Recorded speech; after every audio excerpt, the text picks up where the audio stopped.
44 দিনে 400 বারের বেশি ধর্ষণ, শরীরের বিভিন্ন অংশে সিগারেটের ছ্যাঁকা, চোখের মনির ওপর গরম মোমবাতির মোম দিয়ে টর্চার করা, গোপনাঙ্গে লোহার রড কাঁচি ঢুকিয়ে দেওয়া।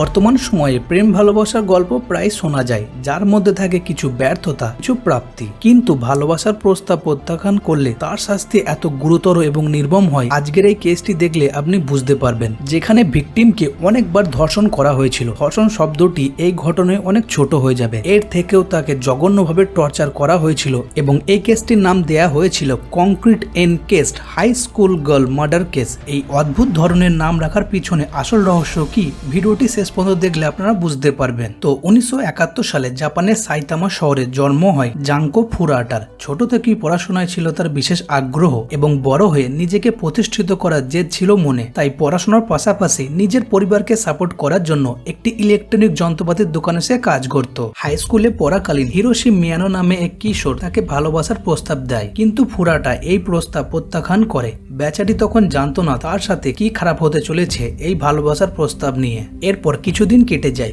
মিয়ানো তার 3 বন্ধু জো ওগুরা, শিনজি মিনাতো এন্ড ইয়াসুশি ওয়াতানবে ফুরাটার সঙ্গে দুষ্কর্ম করার প্ল্যান তৈরি করে। তাদের প্ল্যানটা এরকম ছিল, মিয়ানো বাদে বাকি 3 বন্ধু ফুরাটাকে বিরক্ত করবে এবং মিয়ানো হিরোর এন্ট্রি নিয়ে ফুরাটাকে এসে বাঁচাবে। দিন আসে 1988 সালের 25শে নভেম্বর। প্ল্যান মতোই রাত 8:30টায় ফুরাটা কাজ থেকে বাড়ি ফিরছিল। বাকি 3 বন্ধু তাকে বিরক্ত করতে শুরু করে। তারপর প্ল্যান মতো মিয়ানো এসে তাকে বাঁচায়। এরপর মিয়ানো ভালো মানুষ যে ফুরাটাকে প্রস্তাব দেয় যে বাকি 3 জন আবার ফিরে এসে তোমাকে বিরক্ত করতে পারে, তাই আমি তোমাকে নিরাপদে হেঁটে হেঁটে বাড়ি পর্যন্ত পৌঁছে দিয়ে আসবো। তখন ফুরাটা ভয়ের মধ্যে ছিল, তাই এই প্রস্তাবে রাজি হয়ে যায় এবং মিয়ানোর ওপর বিশ্বাস করায় তার জীবনের সবথেকে বড় ভুল ছিল। কারণ কিছুক্ষণ হাঁটার পর মিয়ানো যখন দেখতে পায় রাস্তায় কোনো মানুষ নেই, তখন মিয়ানো জোর জবরদস্তি করে ফুরাটাকে একটি গুদাম ঘরে নিয়ে যায় এবং সেখানে তাকে ধর্ষণ করে। তারপর একটি হোটেলে নিয়ে গিয়েও ধর্ষণ করে এবং এই হোটেলেই ছিল মিয়ানোর গ্রুপের বাকি সব বন্ধুরা, যারা এর আগে অন্য মেয়েদের এনে ধর্ষণ করে ছেড়ে দিত। কিন্তু ফুরাটার ভাগ্য এই ক্ষেত্রে অনেক খারাপ ছিল, কারণ সবাই মিলে ধর্ষণ করার পরও ফুরাটাকে তারা ছাড়েনি। ভোর 3টের সময় ফুরাটাকে নিয়ে তারা হোটেল থেকে পাশের একটি পার্কে চলে যায়, যেখানে সবাই মিলে ফুরাটাকে হুমকি দেয় যে যদি সে বাড়ি ফিরে যায় তবে তার বাড়ির সবাইকে তারা খুন করে দেবে এবং এই ভয়ে ফুরাটা বাড়ি ফিরে যায় না। অপরদিকে 29শে নভেম্বর ফুরাটার বাবা মা নিখোঁজ হওয়ার রিপোর্ট পুলিশের কাছে ফাইল করে। তবে তদন্ত যেন কোনোভাবেই না এগোয়, তাই অপহরণকারীরা ফুরাটাকে দিয়ে জোর করে ফোন করে এবং বলায় সে পালিয়ে গেছে কিছু বন্ধুদের সঙ্গে এবং নিরাপদে আছে, তাকে যেন বিরক্ত না করা হয়। এবং এইসব কথা শুনে পুলিশ তাদের তদন্ত বন্ধ করে দেয়। অপরদিকে শিনজি মিনাতো ফুরাটাকে তার বাড়িতে নিয়ে যায় এবং বাড়ির সবার কাছে ফুরাটাকে তার প্রেমিকা হিসাবে পরিচয় দেয় এবং এই বাড়িতে ফুরাটার সঙ্গে আগামী 44 দিনে কোন ধরনের জঘন্য অত্যাচার হতে যাচ্ছিল বেচারি মোটেও জানতো না। অত্যাচারের প্রথম দিন খাবারের নামে তাকে শুধুমাত্র তেলে পোকা, আরশোলা এবং নিজের মূত্র পান করতে দেয়া হতো। এছাড়াও স্ট্রিপ ড্যান্স এবং সবার সামনে হস্তমৈথুন করতে বাধ্য করা হয়েছিল। কিন্তু শয়তানগুলো এখানেও থামেনি। সিগারেটের জ্বলন্ত অংশ, আতশবাজি, ফুরাটার নাক, কান, মুখ এবং জনরঙ্গে দিয়ে ঝলসে দিয়েছিল এবং এইসব নৃশংস দৃশ্য দেখে এই শয়তানগুলি মজা পেত। 1988 সালে 1 ডিসেম্বর ফুরাটাকে সিলিং ফ্যানের সাথে ঝুলিয়ে পাঞ্চিং ব্যাগের মতো পেটানো হয় যতক্ষণ না সে অজ্ঞান হয়ে যায়। তার নাকে এতটাই রক্ত জমাট বেঁধে গিয়েছিল সে মুখ দিয়ে শ্বাস নিত। এর মধ্যে একবার সে পালানোর চেষ্টা করেছিল, কিন্তু ধরা পড়ার পর শাস্তি হিসাবে তার পা দুটি পুড়িয়ে দেওয়া হয়। এছাড়াও এত ঠান্ডার মধ্যে তাকে বাইরের ব্যালকনিতে শুতে দেওয়া হতো। 1988 সালের 20 ডিসেম্বর এত নির্যাতনের পরও ফুটা মারা যায়নি। জঘন্য নির্যাতন সহ্য করতে না পেরে ফুটা বাকি সবার কাছে মৃত্যু ভিক্ষা চায়, কিন্তু একবারে মেরে ফেলার বদলে ফুটাকে বাঁশ এবং গল্ফ স্টিক দিয়ে পেটানো হয়। তার হাতের উপর ভারী বস্তু ফেলে হাত ভেঙে দেওয়া হয়েছিল। পিলার্স দিয়ে তার হাতের নখ এবং বাম স্তনের নিপল টিকে কেটে নেওয়া হয়েছিল।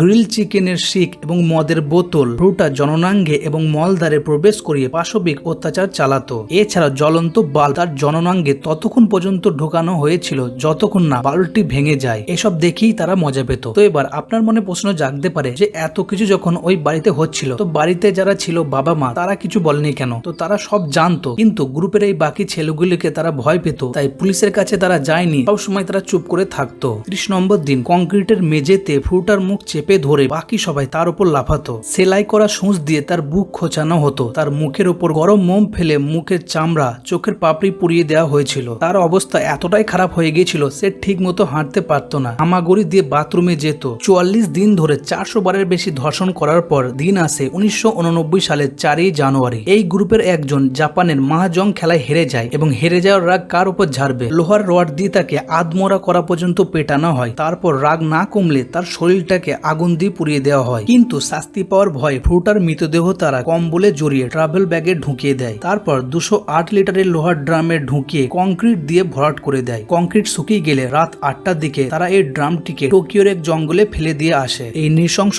ধর্ষণ এবং নির্মম হত্যাকাণ্ডের ঘটনার পর 2 মাস কেটে যায়। কিন্তু 29শে মার্চ অন্য এক মহিলা এবং 7 বছরের ছেলের হত্যাকাণ্ডের কেসের তদন্ত করার জন্য পুলিশ মিয়ানোর বাড়িতে যায় এবং মিয়ানো মনে করে পুলিশ ফ্রুটার বিষয়ে সবকিছু জেনে গেছে, তাই ভয়ে ভুল করে ফ্রুটার সঙ্গে তারা যা কিছু করেছে পুলিশকে সবকিছু বলে দেয়। পুলিশ শুনে তো অবাক হয়ে গিয়েছিল। পুলিশ এসব বিষয়ে কিছুই জানে না, তারা অন্য কেসে তদন্ত করতে এসেছিল। পরদিন ফ্রুটার দেহযুক্ত ড্রামটি পুলিশ উদ্ধার করে। 1989 সালে 1 এপ্রিলে এই 4 জনকে পুলিশ গ্রেফতার করে। কিন্তু শুনলে অবাক হবেন, এই কেসের প্রথম বিচার হয় 1 বছর 3 মাস পর 1990 সালে জুলাই মাসে, যেখানে মিয়ানোকে নিম্ন আদালতে 17 বছরের কারাদণ্ড দেয়া হয়। কিন্তু মিয়ানোর পরিবার হাইকোর্টে আপিল করে। কেসটা এত জঘন্য ছিল সেখানে মিয়ানোর শাস্তি 3 বছর বাড়িয়ে 20 বছরের কারাদণ্ড দেয়া হয়। এছাড়া ক্ষতিপূরণ হিসাবে মিয়ানোর বাড়ি বিক্রি করে 50 মিলিয়ন ইউয়ান ভারতের টাকায় 3,86,00,000 টাকা দেয়া হয় ফ্রুটার পরিবার। অপরদিকে মিনাতোকে শুধুমাত্র 4 বছরের কারাদণ্ড দেয়া হয়। 2018 সালে এক ব্যক্তির গলা কেটে হত্যা করার অভিযোগে আবার তাকে গ্রেপ্তার করা হয়। তৃতীয় অভিযুক্ত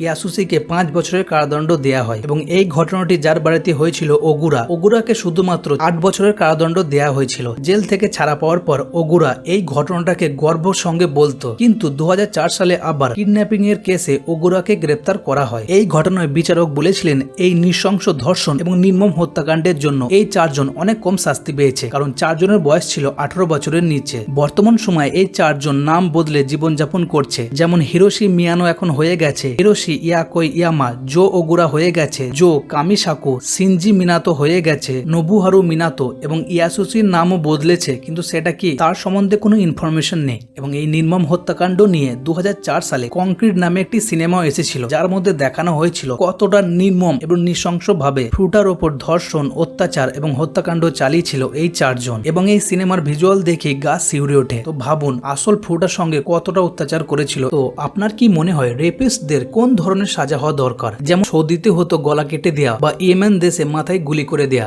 আমার মতে রেপিস্টদের এই ধরনের সাজা দেওয়া উচিত। বর্তমানে কলকাতায় যেটা চলছে তাকে নির্মম থেকে নির্মমতম শাস্তি দেওয়া দরকার, যেটা আমার মনে হয়। আপনি কি মনে করেন এইসব বিষয়ে কমেন্ট করে জানাতে পারেন। তো বন্ধুরা, এটা ছিল আজকে ছোটখাটো ভিডিও। যদি আপনাদের ভিডিওটি ভালো লাগে তবে লাইক, শেয়ার, কমেন্ট এবং চ্যানেলটি সাবস্ক্রাইব করে রাখবেন ভবিষ্যতে এরকম ভিডিও দেখার জন্য।